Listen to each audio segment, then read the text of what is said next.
ఇచ్చేశారు. ఆల్రెడీ మంచు కుటుంబంలో తగవులు ఉన్నాయన్నది అందరికీ అర్థమైపోయింది. మోహన్ బాబు యాటిట్యూడ్ అర్థమైంది. మోహన్ బాబు మనోజ్ని అవాయిడ్ చేస్తున్నాడు, అవమానిస్తున్నాడు, వేధిస్తున్నాడు. మనోజ్ తిరగబడుతున్నాడు, తనకి ఇంట్లో సమానమైనటువంటి వాటా కావాలని కోరుకుంటున్నాడు.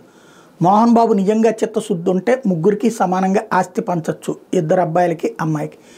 లేదు, ఇంతకుముందు వీళ్ళు ఎంత ఖర్చు పెట్టారో అది లెక్క తీసి పెట్టచ్చు, లేదా ఇవాళకి వాళ్ళు ఉన్న ఆస్తిని ముగ్గురికి పంచచ్చు.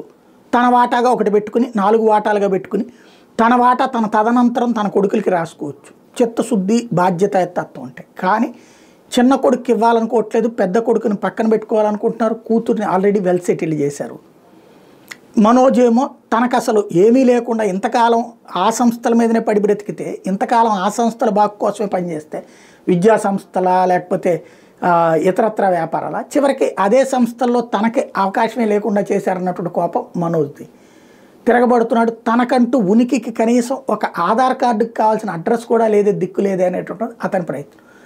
ఈ పదే ఈ తిరుగుబాట్లు, గొడవలు వీటన్నిటి వెనకాల అదే కారణం కనబడుతుంది. మోహన్ బాబు గారు ఈ గొడవలు వాస్తవంగా హ్యావ్ ద కంప్లీట్ రైట్. ఎందుకంటే అతనికి తల్లిదండ్రుల నుంచి వచ్చిన ఆస్తి వారసత్వంగా తన కష్టార్జితం, అది ఆ స్థాయికి వెళ్ళాడు. 1000 కోట్ల రూపాయలు.